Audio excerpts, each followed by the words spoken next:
بسم اللہ الرحمن الرحیم۔ ایپیسوڈ 7 سلطان علاء الدین خلجی، مصنف صادق حسین صدیقی۔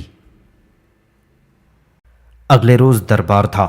عام طور پر سلطان علاء الدین ایک ہفتے میں 2 روز شنبہ اور چہارشنبے کو دربار عام کیا کرتے تھے۔ دربار کے روز اہم معاملات پیش ہوتے اور اپیلوں کی سماعت ہوتی، فریادیوں کی فریادیں سنی جاتی۔ دربار کا وقت چاشت سے شروع ہو کر زوال آفتاب تک تھا۔ مظلوم لوگ اس وقت آ کر فریاد کیا کرتے تھے۔ فوجی اور ملکی فوجداری اور دیوانی غرض ہر قسم کے معاملات پیش ہوا کرتے تھے۔ دربار میں ہر درجے کے فوجی افسران، پولیس کے عہدیدار، امراء اور اراکین سلطنت، وزراء، قاضی، مالگزاری وصول کرنے والے غرض سبھی شریک ہوتے، اور جس شخص کو کسی افسر یا امیر یا وزیر یا شہزادے کی شکایت کرنی ہوتی تو دربار میں آتا اور بے دھڑک شکایت کرتا۔ اس کی شکایت کی تحقیقات کی جاتی اور ملزم کو جرم ثابت ہونے پر سخت سزا دی جاتی۔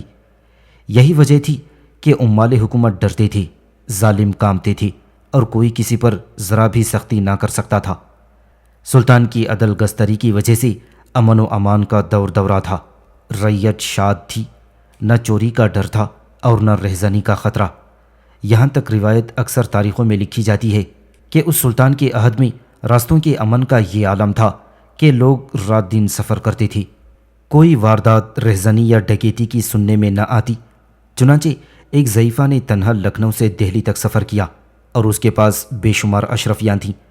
اکثر لوگوں نے اس کی اشرفیاں دیکھی بھی تھیں، مگر کسی کو بھی یہ جرأت نہ ہوئی کہ بوڑھی کو مار ڈالے یا اس سے اشرفیاں چھین لے۔ چنانچہ وہ ایک عرصہ دراز کے بعد بعافیت دہلی پہنچ گئی۔ بات یہ ہے کہ یوں تو سلطان علاء الدین بڑے رحم دل اور خدا ترس تھے، لیکن عادل و منصف بھی ویسے ہی تھے کہ مجرم پر رحم کرنا نہ جانتے تھے۔ ہر جرم کی سزا نہایت سخت دی جاتی، ایسی کہ اس سے دوسروں کو عبرت ہوتی اور ہر شخص اپنی جگہ پر کانپ اٹھتا تھا۔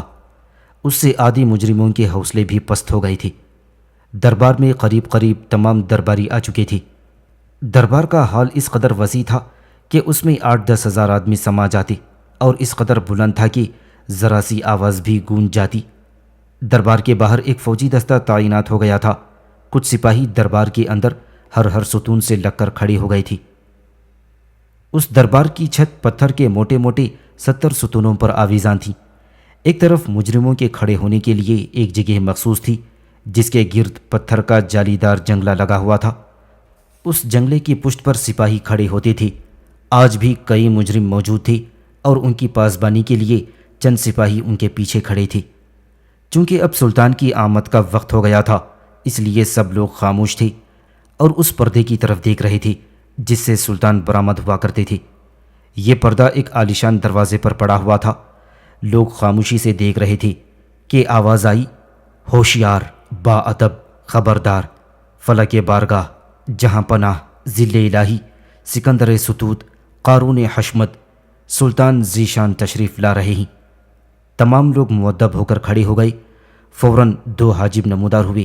انہوں نے پردہ اٹھایا اور سلطان علاء الدین درباری پوشاک میں ملبوس نمودار ہوئے۔ تمام درباری اور دوسرے لوگ سینوں پر ہاتھ رکھ کر قدرے خمیدہ ہو گئے۔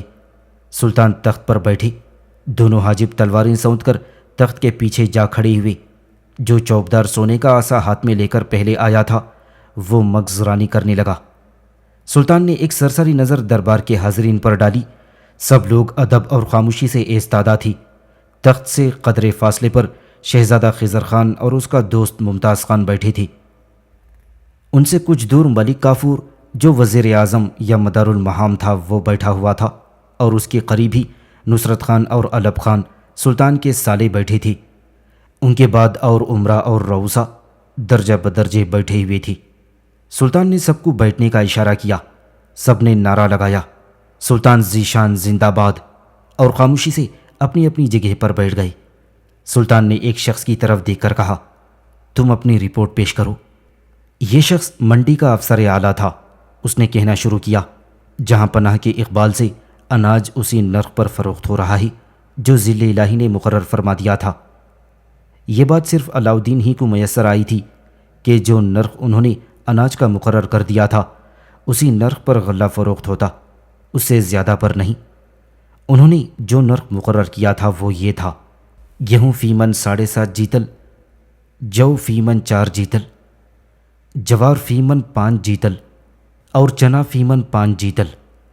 جیتل تانبے کا پیسہ ہوتا تھا اور من آج کل کے من کی طرح 40 سیر کا ہی ہوتا تھا، مگر آج کا سیر 80 تولے کا ہوتا ہے، اس وقت 24 تولے کا سیر ہوتا تھا۔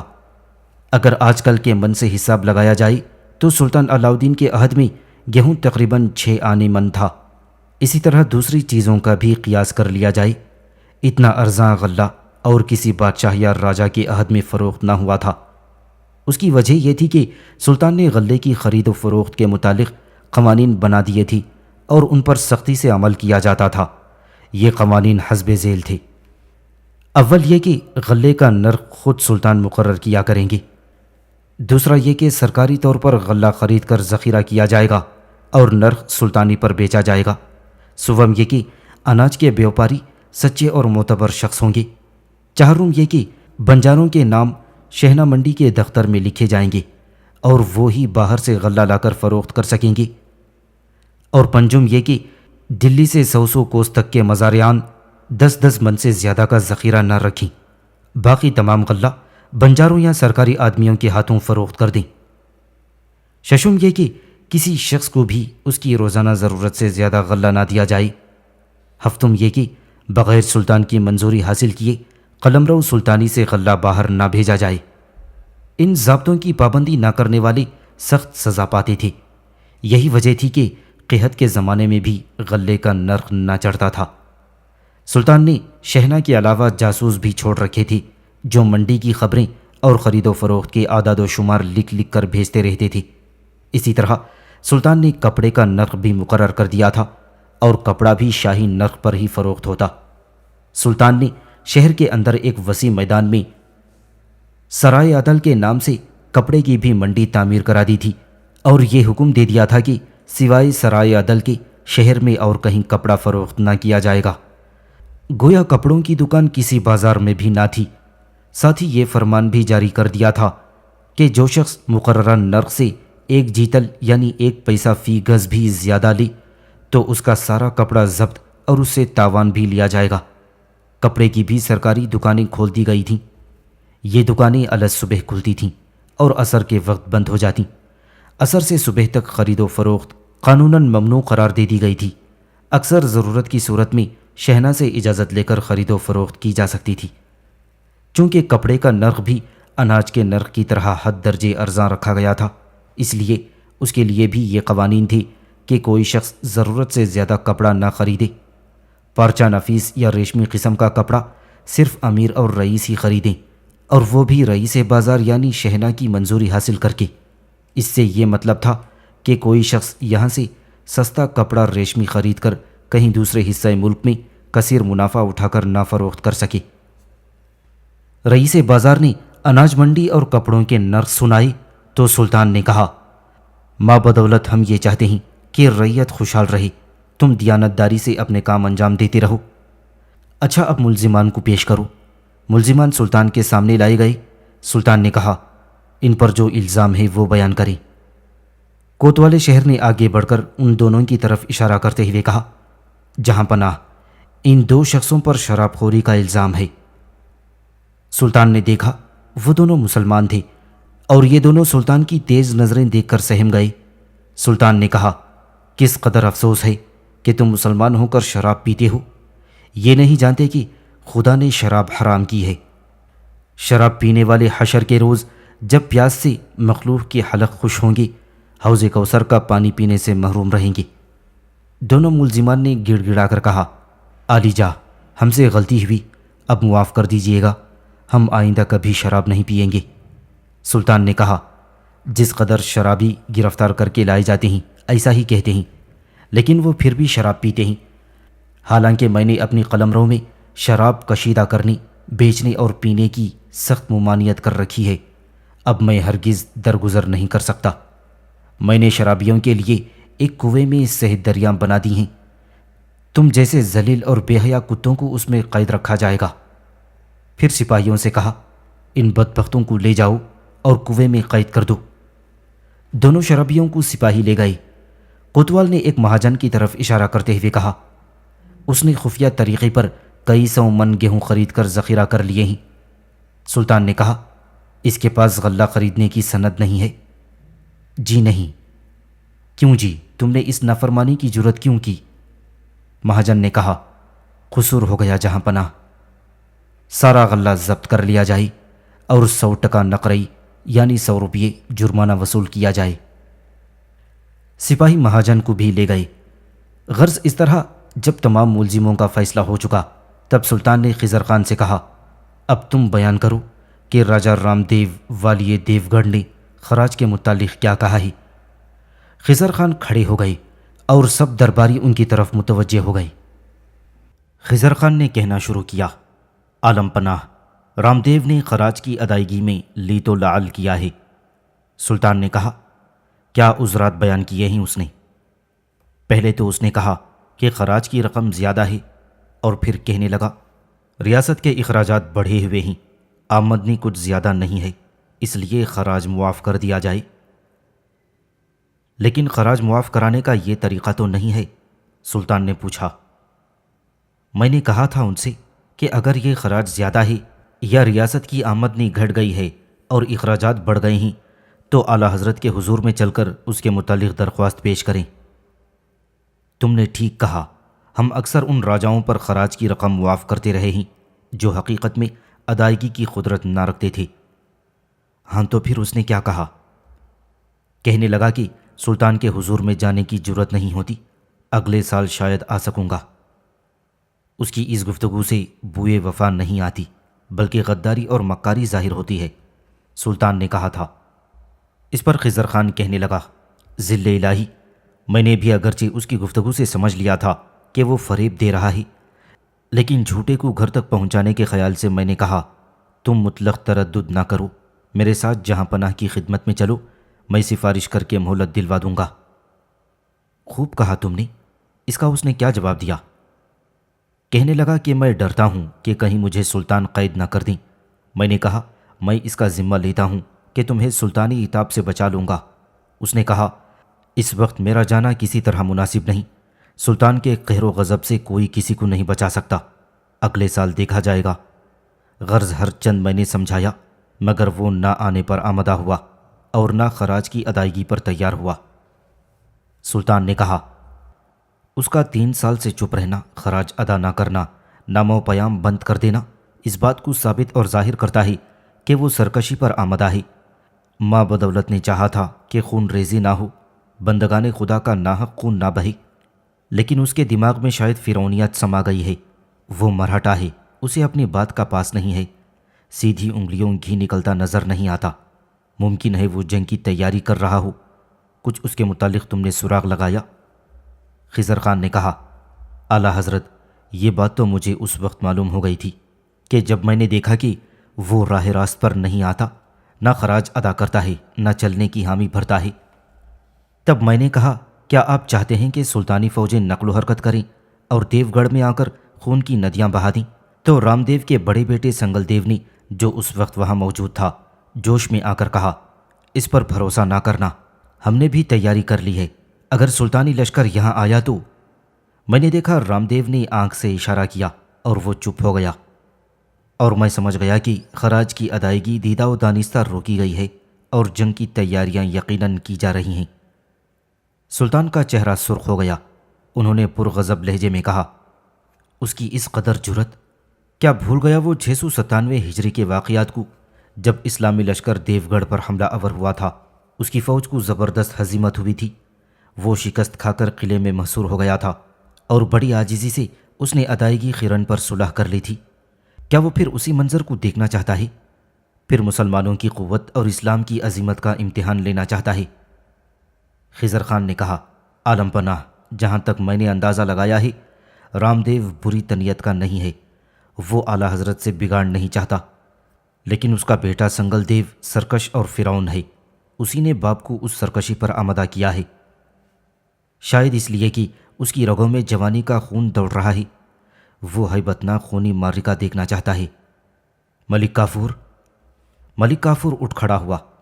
یہ نہایت خوبرو، نوعمر، دلیر اور مدبر تھا۔ 697 ہجری میں جب سلطان نے الغ خان اور ملک نصرت خان کو گجرات کی تسخیر کے لیے روانہ کیا تھا اور انہوں نے تمام گجرات کو محکوم بنا لیا، تو پھر وہ کھمبات میں حملہ آور ہوئے، اور یہاں ایک راجہ کے پاس کافور بطور غلام تھا، لیکن وہ 1000 دیناری مشہور تھا۔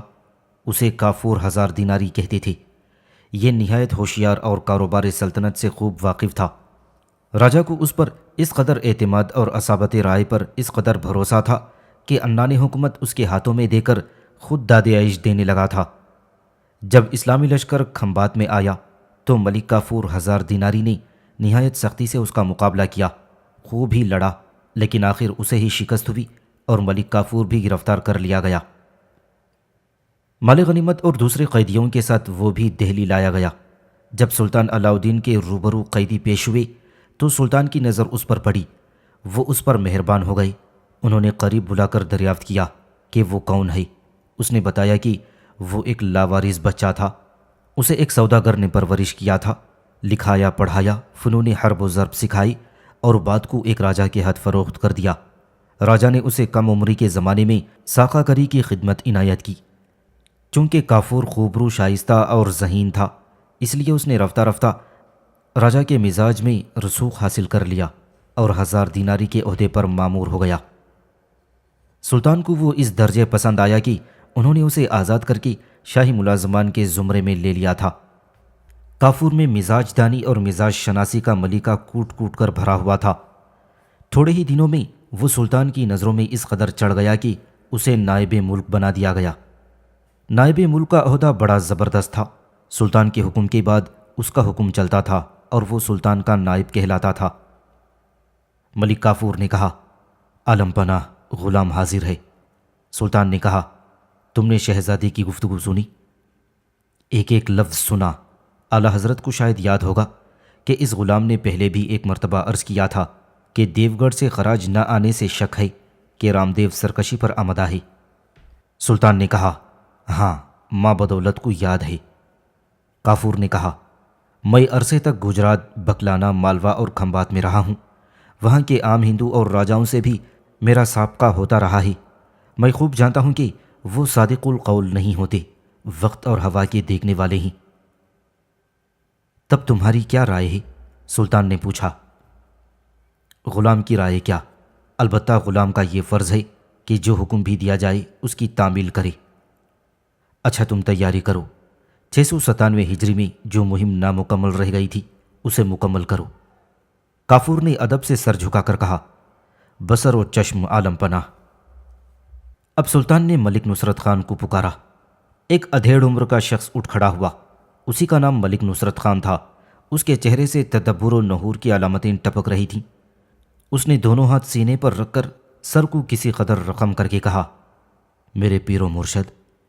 سلطان نے کہا، دیکھو، الغ جان حاکم گجرات اور یمین الملک ملتان حاکم، ان دونوں کو لکھو کہ وہ ملک کافور کی ہر طرح اعانت کریں۔ اس مہم کے سپہ سالار ملک کافور قرار دیے گئے ہیں۔ ان دونوں کو اس کی نیابت میں کام کرنا ہوگا۔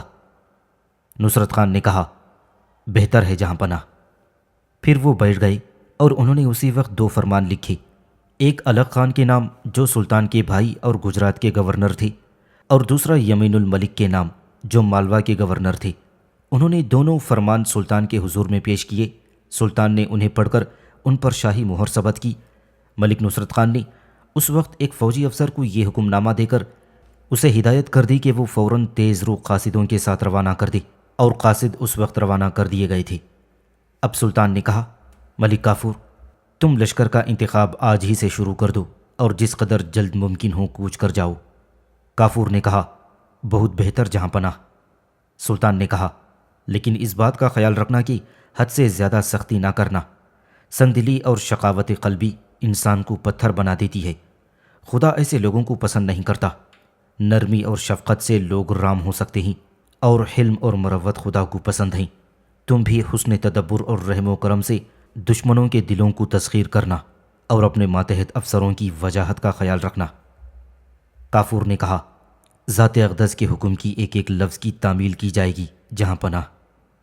اس وقت خضر خان نے کہا، عالم پناہ، میں بھی کچھ عرض کرنا چاہتا ہوں۔ سلطان نے شفقت آمیز نظروں سے انہیں دیکھ کر فرمایا، شوق سے کہو بیٹا، کیا کہنا چاہتے ہو؟ خضر خان نے کہا، میں بھی اس مہم میں شرکت کا طلبگار ہوں۔ تم؟ سلطان نے حیرت بھرے لہجے میں کہا اور کچھ متفکر ہو کر سر جھکا لیا۔ خضر خان نے کہا، جی ہاں، میری طبیعت اب سیر و شکار سے اکتا گئی ہے، میں اب مہموں میں شرکت کرنا چاہتا ہوں۔ سلطان نے کہا، نہایت مبارک خیال ہے، لیکن تم نے پہلے کیوں نہ اپنا خیال ظاہر کیا؟ میں یہ لشکر تمہاری ہی سپہ سالاری میں کیوں روانہ نہ کرتا؟ کافور نے کہا، ابھی کیا بگڑا ہے جہاں پناہ، آپ ولی عہد بہادر کو سپہ سالار بنا دیجئے، میں ان کی ماتحتی بخوشی قبول کر لوں گا۔ جو حکم دیا جا چکا ہے اس میں ترمیم نہیں ہو سکتی، سلطان نے کہا۔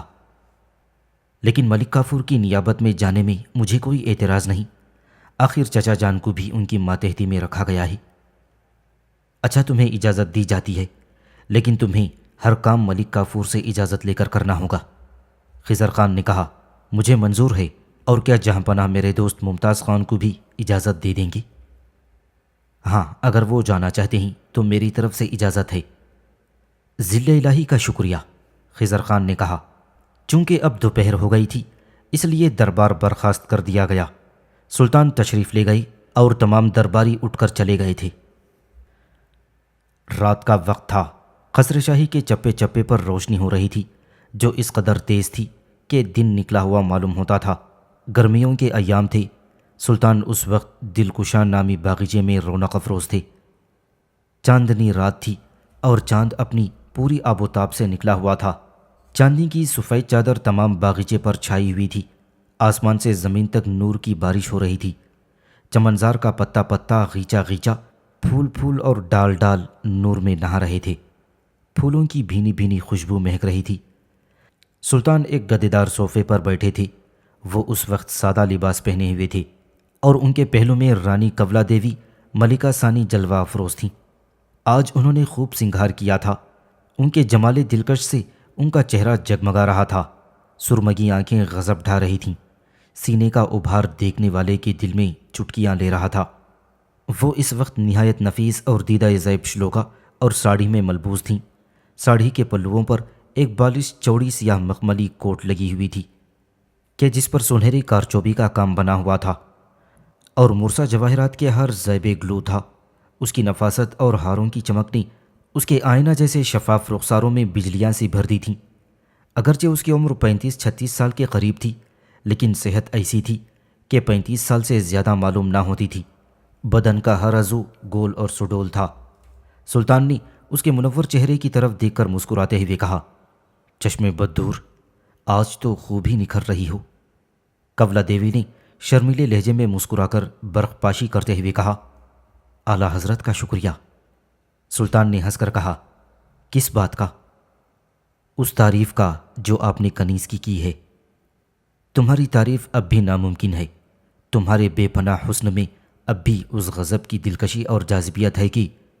سلطان کولا دیوی کے چہرے کی طرف دیکھ رہے تھے۔ کولا دیوی آنکھوں کے پیمانوں سے ایسی مدہوش کن شراب پلا رہی تھی جس سے سلطان مدہوش ہوتے جاتے اور فقرہ پورا نہ کر سکے۔ کولا دیوی نے شوقی سے کہا، آپ مجھ پر عنایت کرتے ہیں اس لیے… اس پر سلطان نے کہا، مہربانی سے آنکھوں سے مٹکے پلا کر مجھے بے خود نہ بنائیے۔ کولا دیوی نے ہنس کر کہا، آپ نے شراب کی ممانعت کر دی ہے۔ ساری دہلی کیا، تمام قلمروں میں بھی ایک جرعہ شراب کا نہ ملے گا، پھر یہاں شراب کہاں سے آئی؟ میں تو یہ سمجھتا ہوں کہ شاید تمام شراب تمہاری بدمست آنکھوں میں گھل گئی ہے۔ کس قدر رسیلی، کٹیلی اور مخمور ہیں، اور لبے شیریں سے تو گویا امرت ٹپکا پڑتا ہے۔ لیکن جانتے ہیں آپ کہ امرت پی کر انسان جی جاتا ہے؟ جانتا ہوں، اسی لیے تو آنکھیں قتل کرنی ہیں اور ہونٹ جلا دینے ہیں۔ کولا دیوی نے انداز دل ربایانہ سے کہا، چھوڑیے ان تعریفوں کو۔ یہ میری خوش بختی ہے کہ آپ میری تعریف کرتے ہیں اور مجھے دل سے چاہتے ہیں۔ میں اکثر اپنی خوش بختی پر ناز کیا کرتی ہوں۔ سنا ہے کہ رام دیو کی سرکوبی کے لیے لشکر بھیجا جا رہا ہے۔ سلطان نے کہا، ہاں، اس نے خراج دینے سے انکار کر دیا ہے۔ آپ کو شاید یہ بھی معلوم ہوگا کہ راجہ کرن سنگھ دیو گڑھ کے قریب نواح بکلانا میں آورہ پھر رہا ہے۔ سلطان نے بے اعتباری کی نگاہوں سے رانی کولا دیوی کو دیکھ کر کہا، ہاں میں نے یہ بھی سنا ہے، شاید اس کی محبت ابھی تک تمہارے دل سے نہیں گئی۔ بے اعتباری نہ فرمائیے، اب مجھے ان سے بالکل بھی سروکار نہیں، اور رہی محبت وہ کبھی تھی ہی نہیں، مگر پہلے تو تھی۔ اس پر کولا دیوی نے کہا، جی نہیں، قسمت نے میری تقدیر کو ان کے مقدر کے ساتھ تھوڑے دنوں کے لیے وابستہ کر دیا تھا۔ ایک جگہ رہنے سہنے سے کچھ خیال پیدا ہو گیا تھا، لیکن اب وہ بالکل بھی حرف غلط کی طرح مٹ چکا ہے۔ پھر ان کا تذکرہ کیوں کیا جا رہا ہے؟ کولا دیوی نے کہا، اور وہ خاص غرض کیا ہے؟ کیا اسے پھر گجرات کی سلطنت دلانا مقصود ہے؟ اگر ایسا ہے تو مجھے تمہاری پاس خاطر سے اس میں سے کوئی عذر نہیں ہے۔